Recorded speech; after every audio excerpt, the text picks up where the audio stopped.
Alors, dans ce chapitre, on va aborder les outils, les technologies, en tout cas, qui peuvent vous être mises à disposition. Là encore, la vocation de ce chapitre n'est pas de faire un catalogage. L'idée est que vous preniez connaissance de la diversité des outils que vous allez avoir à disposition. En fonction du degré de digitalisation que vous allez employer, on a déjà évoqué dans les chapitres précédents un certain nombre d'outils en fonction de la pédagogie et des types de contenus que vous voulez mettre à disposition. Alors, très globalement, quand on parle de scénarisation et de storyboarding, c'est ce qui va correspondre aux différentes étapes dans lesquelles vous allez concevoir vos modules, vos contenus, globalement, ce qui va vous permettre de structurer un parcours d'apprentissage tel qu'on a pu l'évoquer précédemment, définir vos objectifs et surtout de vous assurer de la progression logique de chacun de vos contenus. Donc ça, on l'a vu précédemment, hein, cette notion-là.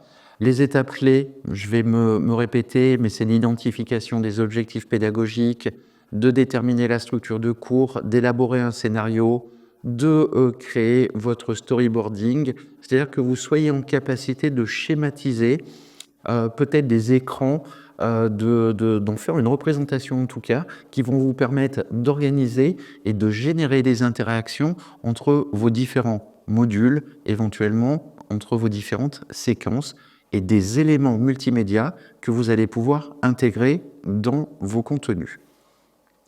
Alors, en ce qui concerne des outils de scénarisation, on vous en propose quelques-uns comme Twine, Storyboard That, PowerPoint, OK, parce qu'on est encore sur un outil qui est quand même vachement utilisé. Projetez-vous un petit peu, vous pouvez utiliser Canva ou d'autres outils. Esquissez un petit peu mieux vos séquences pédagogiques avant de le développer, bien évidemment. En termes de format de contenu, les vidéos, les infographies, les textes interactifs, les podcasts, là aussi, je fais un rappel. Au niveau des vidéos pédagogiques, allez, on va considérer qu'il y a quasiment 3 grands types de vidéos pédagogiques. La première, ça peut être une vidéo de présentation. Et je suis en train de vous présenter un cours. Ça peut être des vidéos explicatives en fonction des chapitres, des cours. Eh bien, je peux avoir... Donc, la vidéo va me servir comme support de présentation qui peut être d'un concept. Je peux éventuellement intégrer des animations dans ma vidéo. Ou éventuellement, eh ben, je peux co-animer une vidéo, donc une présentation de cours ou des explications au travers d'un témoignage, ou bien donc une autre personne qui peut être avec moi, par exemple, sous forme d'interview, par exemple, d'un expert, d'un professionnel pour lequel vous voulez que son intervention soit pertinente en termes de contenu et d'apport pédagogique à ce que vous voulez apporter. Le tutoriel et la vidéo tutoriel peut être intéressante puisque ça va vous permettre de faire une démonstration pratique de l'utilisation d'un outil ou d'une méthode. Pour une méthode, on peut utiliser l'infographie, par exemple.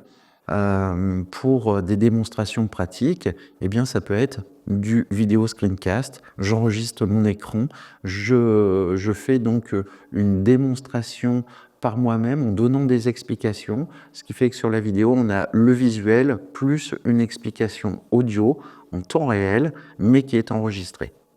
Et puis, il y a tout ce qui va être webinar. Donc ça, vous savez en quoi cela consiste. Je vais aller plus loin, quatrième type de vidéos, des vidéos de démonstration d'un geste technique. Nous avons eu l'occasion, par exemple, de tourner une vidéo qui allait être intégrée à un cours, donc à une séance, qui apprend à des apprentis CAP cuisiniers comment découper des légumes en julienne. Et là, pour le coup, la vidéo va venir décomposer un geste technique qui va inciter l'apprenant à reproduire ce geste technique. Bon, on peut, je vous ai vraiment donné les 3-4 grands types de vidéos pédagogiques qu'on peut utiliser. Il y en a d'autres, bien évidemment, mais on est vraiment dans des détails particuliers. Encore une fois, on peut faire preuve de créativité en se disant mais qu'est-ce qui serait pertinent en termes de vidéo de proposer en termes de contenu. On l'a vu tout à l'heure, hein, les infographies, les schémas, voilà, tout ce qui va être visuel, qui va permettre d'ancrer un petit peu mieux les informations qui sont données, peut-être de les simplifier et ce qui va permettre en tout cas d'améliorer la compréhension des idées que l'on veut faire passer. On a Canva, on a Pictochart, je pense encore à Geniali, bref. Essayez d'exploiter les différents outils. J'ai pas d'option chez eux. Je sais que ce sont de très bons outils qui sont globalement utilisés dans les centres de formation. Peut-être que ce serait intéressant pour vous de rechercher un outil, mais qui correspond aussi à votre utilisation du logiciel, parce qu'il est pratique, parce qu'il est beau. Voilà, ça fait partie aussi de votre choix. Texte interactif et gamification. Alors, moi, j'ai toujours un petit peu de mal avec la gamification parce que parfois le jeu prend le dessus sur l'objectif, en fait, qui est proposé.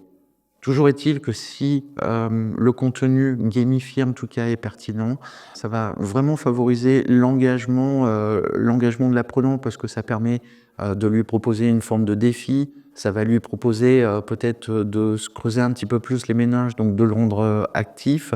Donc ça peut être tout à fait des outils qui sont très favorisants, en tout cas, dans un parcours de formation.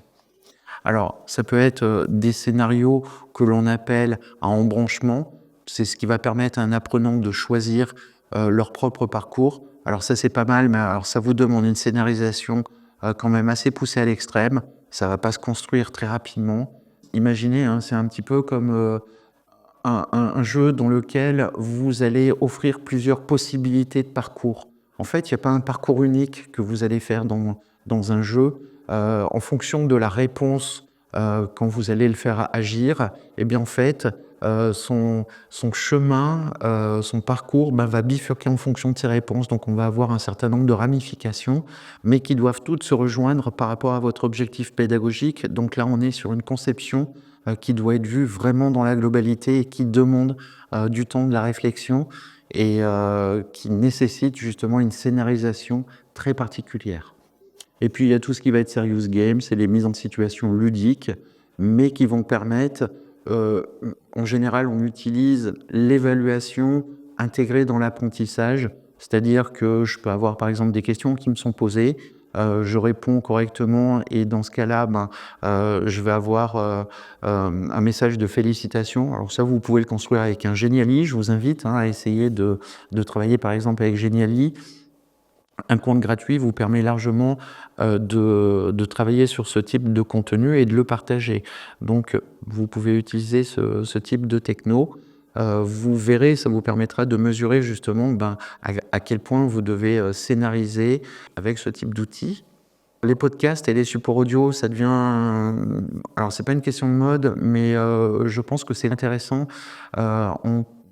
Sur le principe de base de l'auto-formation, c'est-à-dire qu'à tout moment, je peux suivre un podcast, je suis dans la voiture, je rentre dans mon centre de formation, eh bien je peux, si j'accède à des contenus podcast, ça me permet, en tout cas en audio, de le brancher sur mes enceintes de la voiture, et en tout cas, apprendre des contenus. Alors pour les créer, vos podcasts, alors, il est mentionné Audacity, c'est un très bon logiciel qui va vous permettre d'enregistrer, de retravailler un petit peu les sons. Vous avez aussi des solutions en ligne qui ne sont pas forcément listées ici dans ce cours. En tout cas, faites des recherches parce que des plateformes hébergent des podcasts avec des outils de création incorporés qui vous permettent de faire du montage audio très rapidement et surtout de partager les contenus. Donc, l'exemple qui est donné, c'est Encore, qui est donc une plateforme d'hébergement et de diffusion de podcasts.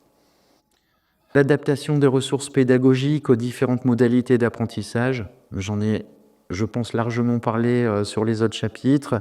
Voilà, en tout cas, je reviens sur les principaux axes d'adaptation, le principe de modularité, c'est-à-dire comment je vais segmenter mes unités en fait pour faciliter un apprentissage progressif. Voilà, nous chez NELAB, par exemple, notre charte, c'est qu'un chapitre ne doit pas dépasser 1500 caractères, tout simplement parce qu'après, ça devient catalogue et on aurait tendance à empiéter sur un chapitre, sur plusieurs notions et qui peuvent générer de l'ambiguïté. Donc, nous essayons de structurer nos contenus de cette manière-là. Bien évidemment, l'adaptation, c'est la notion d'accessibilité, donc tout ce qui va être et de tenir compte des normes permettant l'accès aux personnes en situation de handicap. Alors malheureusement, les technologies sont pas toujours favorisantes, donc on le verra dans un prochain chapitre. Le principe de multimodalité, hein, vous l'avez compris, l'utilisation autant de contenus diversifiés sont très bien vus. Je peux mixer de la vidéo, mais aussi du texte, etc. Donc tout dépend comment vous allez séquencer et imaginer vos apports pédagogiques et puis la personnalisation. Et on en parlait au chapitre précédent, intégrer l'adaptative learning pour justement voir les contenus et les rendre plus performants en fonction d'un apprenant. Donc ça peut demander du temps, c'est un peu moins facile sur une plateforme, mais par contre, quand on a créé des modules spécifiques, eh bien, ça nous permet aussi de positionner un apprenant sur des contenus complémentaires. Tout à l'heure, on a évoqué, je vous parlais de Parcourou, de Geniali, de Canva. On a vu différents types d'outils. Là, on va plutôt regarder spécifiquement les plateformes et les différents types de plateformes. Alors, elles ne sont pas toutes listées parce qu'on voit apparaître des nouveaux intitulés de plateformes, du LMSX, etc. Donc, je ne vais pas vraiment rentrer dans le détail. Pour moi, l'idée, c'est de vous proposer des choix. Par exemple, une plateforme LMS, alors typiquement Senelap, c'est une plateforme de Learning Management System qui est une plateforme qui va permettre la gestion des contenus, la diffusion de formations en ligne, mais avec toute la partie back-office que vous pouvez percevoir, en tout cas vous en tant qu'utilisateur de la plateforme, à savoir l'outil, les différentes fonctionnalités comme les commentaires, votre possibilité à vous d'aller voir combien de temps vous avez passé, vous, sur la plateforme. Est-ce que vous avez réalisé les QCM? Quel score vous avez pu avoir? Est-ce qu'il y a eu des cas pratiques? Ont-ils été validés? Donc on est sur des fonctionnalités qui sont beaucoup plus larges que du partage de contenu. Et puis l'outil de messagerie instantanée, pensez toujours en back-office ce dont a besoin un formateur, un coordinateur, un responsable de session par exemple dans un organisme. Eh bien ça va être de vérifier l'assiduité, est-ce que le parcours est bien suivi correctement, etc., etc. Donc tout dépend de ce qui a été mis en place en amont. Alors parmi les fonctionnalités principales, je viens de vous les évoquer, le suivi du progrès ou en tout cas la progression des apprenants, la gestion des inscriptions et le parcours d'apprentissage, ça c'est plutôt back-office et ce que fait l'organisme de formation. Et puis tout ce qui va être intégration d'outils d'évaluation et de reporting, c'est ce que vous avez implicitement, vous, de votre côté, progression, votre suivi de progression dans votre parcours, mais en back-office. Il y a un formateur qui va avoir la possibilité de contrôler ce genre de choses et de pouvoir évaluer, votre parcours d'apprentissage, mais avec les éléments qu'il va avoir de son côté. Alors, comme je l'évoquais tout à l'heure, la plateforme LMS la plus connue, c'est Moodle, solution open source, personnalisable, ultra personnalisable, mais sous forme de modules, alors qu'ils peuvent être payants, des plugins. Quand je dis des modules, c'est des plugins. Personnalisables à souhait, parfois payants. Je l'ai utilisé, ces plateformes, donc je sais qu'il peut y avoir des travers en fonction de besoins qui peuvent être ressentis par un formateur, c'est de rajouter des plugins. Et parfois, trop de plugins tuent les plugins parce qu'on n'arrive plus à s'y retrouver en fait en termes de fonctionnalité. Plateforme LMS, allez, je ne vous présente pas Nelap, adapté là du coup pour les organismes de formation. Moodle, il peut être adapté aussi à d'autres types de formations courtes, par exemple, parce qu'il va intégrer des notions de clients qui ne sont pas ceux qui vont être formés et ceux qui vont être formés sont les salariés du client. Il y a une grande diversité de plateformes LMS qui est mise à disposition. Il faut vraiment choisir l'outil qui correspond mieux aux prestations que vous proposez. Donc ça, c'est important. Si vous travaillez dans l'enseignement supérieur, vous avez Blackboard qui peut être proposé. En termes de LMS aussi, vous avez la plateforme qui va permettre de gérer les contenus. Alors, c'est ce qu'on appelle les LCMS. Là, pour le coup, c'est des plateformes qui vont se concentrer sur la création et la gestion de contenus pédagogiques. Alors, pas forcément destinées directement aux apprenants, mais qui peuvent être intégrés à d'autres plateformes. Si vous faites une étude, vous verrez que bon nombre de ce type de plateforme proposent du contenu sur étagère et que vous pouvez intégrer à votre Moodle, par exemple. Donc, je ne veux pas non plus rentrer dans le détail et la technicité. Vraiment, ce qu'il est important, c'est que vous preniez conscience de la diversité des types de plateformes qui peuvent exister. Les outils de création et de contenu e-learning, c'est tout ce qu'on appelle les outils auteurs. Ça va être des outils qui vont vous permettre de concevoir des modules interactifs. Alors, sans compétences avancées en programmation, oui, parce que votre plateforme, elle est toute faite et elle est adaptée en fait à l'utilisation d'un formateur qui veut créer du contenu. NELAP est un outil aussi auteur parce que la plateforme permet de créer des propres contenus à l'intérieur à celui qui souhaite utiliser la plateforme. Donc ça, c'est aussi très important. Mais très spécifiquement, on peut parler par exemple de tous les outils Articulate Storyline, par exemple, pour la création de modules interactifs, qui permet de faire du glisser-déposer, par exemple, qui permet d'avoir un support de présentation où on va intégrer justement des outils d'interaction particulières. Il peut y avoir, alors c'est pas vraiment une plateforme, mais ça va être Adobe Captivate qui va permettre le développement de formations immersives avec des interactions avancées. Alors en gros, interactions avancées, imaginez une vidéo statique dans l'aquaculture par exemple. On va filmer par exemple, vous savez, les bassins où vont être élevés les poissons, et donc on peut, au travers d'une vidéo, on va pouvoir faire interagir l'apprenant, où il y aura des zones cliquables et donc des interactions qui peuvent être mises en place. Donc on peut vraiment se projeter sur des outils de création très très avancés. Et puis d'autres outils qui vont permettre l'intégration facile dans des PowerPoint par exemple, ou d'autres types de contenus. Les outils de création vidéo et d'animation pédagogique, là je pense à du motion design par exemple. Vous savez, ce petit avatar qui bouge et qui va parler. Donc on est sur alors pardonnez-moi, c'est un peu sous forme de dessin animé, mais qui vont permettre de créer des animations vidéo qui vont être pédagogiques, là aussi qui vont répondre à des objectifs. On a aussi d'autres outils, beaucoup de formateurs, je me souviens au travers des audits, utilisaient Powtoon, qui est un outil de création vidéo explicative et de manière animée. Alors voilà, à vous d'évaluer le niveau de qualité et le potentiel justement de ces plateformes qui vont vous permettre de créer les contenus que vous souhaitez. Allez, je vais aller un petit peu plus loin encore. On va parler de tout ce qui est technologie immersive. Alors, on parle de réalité virtuelle. Allez, symboliquement, la réalité virtuelle, vous savez, c'est ce fameux casque. C'est ce qui va permettre de plonger, en tout cas, un utilisateur, un apprenant, dans un environnement entièrement numérique. Je ne sais pas si vous avez essayé, c'est assez bluffant. Ça permet de mettre en situation d'observation, de travail et d'interaction. Parce que là, on est plus qu'en mode popcorn, on est amené justement à interagir au travers des télécommandes. Ça peut être pas mal. Des points positifs, c'est qu'on a vraiment un côté immersif qui est très très intéressant. J'ai eu l'opportunité de voir un vendeur à la FNAC en train de faire...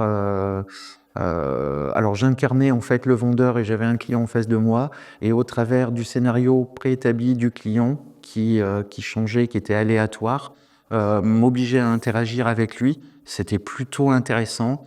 Dans les limites, attention, certaines personnes peuvent ressentir des maux de tête assez rapidement, donc à user et à utiliser avec raison, j'allais dire. Ça peut être aussi des simulations, donc entretien de vente, ça peut être des simulations de situations à risque en entreprise. Je pense notamment à des formations CACES sur la prévention des risques. Donc on peut reconstituer en fait des scènes en réalité virtuelle. C'est super intéressant. Je vais vous donner un exemple. Un centre de formation qui forme des personnes pour être agents de sécurité. On les met en situation de vue à 360 où ils ont 2 minutes pour lister toutes les personnes qui peuvent être à risque et perturber une entrée par exemple dans un stade ou dans un concert. Donc on est vraiment sur un côté immersif très intéressant.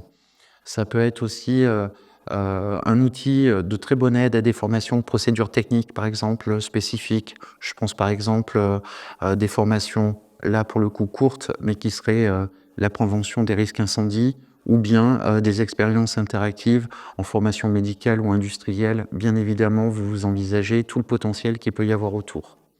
La réalité augmentée va en fait être une superposition de virtuel et de réel.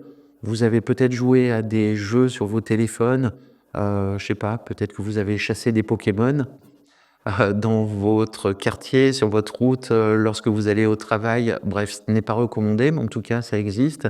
Donc on est vraiment sur une superposition justement d'augmentation faite du réel au travers d'éléments virtuels qui vont être intégrés dessus, qui vont allier un côté immersif, mais aussi qui vont permettre d'aller plus loin dans la compréhension des choses. Ça peut être des affichages d'instructions pour des formations techniques, mais aussi de la visualisation en 3D de modèles qui peuvent être complexes et qui sont adaptés justement, je pense à un chantier par exemple, dans lequel on va pouvoir projeter des plans sur un terrain voilà, qui est vierge en tout cas de toute construction. Comme outil, Unity, différentes expériences immersives, 360 Learning, on a du Google Expedition qui est un projet que plutôt en stand-by. Vous pouvez trouver, alors en fonction des casques de réalité virtuelle que vous pouvez utiliser, il existe bon nombre de plateformes sur lesquelles vous pouvez acheter ou louer des contenus à la demande, donc ça peut être intéressant. Bref, tenez-vous au courant en tout cas de l'évolution de tous ces outils et de ces technologies, du potentiel, de la pertinence, encore une fois, à utiliser tous ces outils et surtout de bien l'intégrer en fait dans le parcours de formation que vous souhaitez proposer. Je vous invite à passer maintenant au chapitre suivant.